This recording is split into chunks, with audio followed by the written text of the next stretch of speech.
अस्सलामु अलैकुम रहमतुल्लाहि व बरकातुहू। आज हम लोग एक हाथी और गीदड़ की कहानी पढ़ेंगे। चलिए शुरू करते हैं। बिस्मिल्लाहिर्रहमानिर्रहीम। जंगली हाथी को गीदड़ों ने ताका, आपस में कहने लगे, जो किसी तरह ये मारा जाए तो हमको फरागत 4 महीने की खुराक हाथ लगे। एक बूढ़े खर्राट गीदड़ ने वादा किया कि देखो, मैं किसी न किसी हीले मतलब बहाना से इसको ठिकाने लगाता हूँ। एक रोज़ मक्कार गीदड़ हाथी के पास गया और बहुत अदब से सलाम करके बोला, जनाब आली, आप इजाज़त दे तो मैं कुछ अर्ज़ करना चाहता हूँ। हाथी ने पूछा, तुम कौन हो, कहाँ से आए हो? जवाब दिया कि हुजूर, मैं एक गरीब गीदड़ हूँ। इस जंगल के तमाम जानवरों ने मुत्तफ़िक मतलब एक राय जानवरों ने मुत्तफ़िक होकर मुझको सफ़ीर बनाया और आपकी खिदमत में भेजा है ताकि आपके सामने सबकी ख्वाहिश जाहिर करूं। हुजूर, ऐसा वसीह जंगल है जिसका इंतज़ाम बगैर एक ज़बरदस्त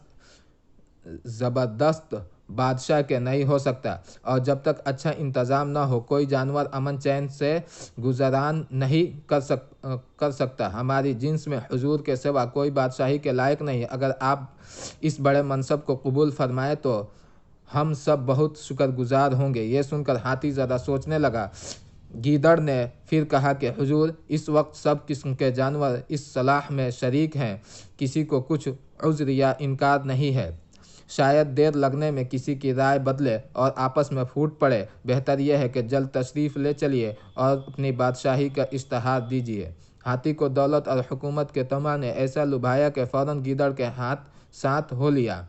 चलते चलते एक तंग रास्ते से गुजरे जो एक गहरे गार के किनारे दूर तक चला गया था। वहां पहुंचकर गीदड़ ने अपनी चाल तेज़ की। हाथी भी इसके पीछे लपका।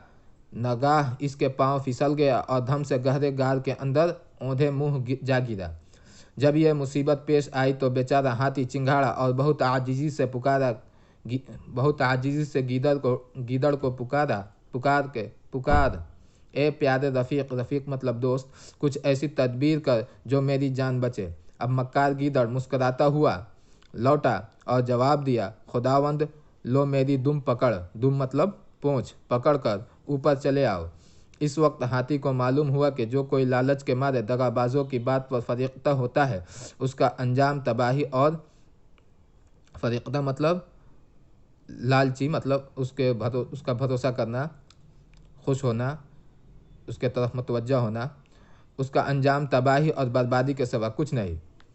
आखिर हाथी गार के अंदर पड़ा पड़ा मर गया और गीदड़ों के गोल ने इसको तिक्का बोटी करके बांट खाया। कता वह बड़ा ही कमीना पाजी है जो दगा से निकालता है काम। होशियार आदमी को लाजिम है काम का पहला सोच ले अंजाम। इसीलिए आप जब भी कोई काम करें तो आपकी औकात अपनी एजुकेशन देख लिया करें। अगर एजुकेशन से ज़्यादा पैसा किसी चीज़ में मिल रहा है तो वो समझ जाइए कि आप गलत रास्ते पे हैं। इस कहानी का भी ये भी खुलासा है। फरागत मतलब छुटकारा, तमा मतलब लालच, जिन्स मतलब किस्म, वसी मतलब चौड़ा लंबा चौड़ा, इंतज़ाम मतलब इंतज़ाम करना, सफ़ीर मतलब सफ़र का मुसाफिर मतलब पैगाम पहुंचाने वाला, फरीख्ता मतलब अंजाम खुशी, मनसब मतलब ओहदा। आज का सबक यहीं तक रहने देते हैं। वाखिर दावाना अनिल हम्दुलिल्लाहि रब्बिल आलमीन।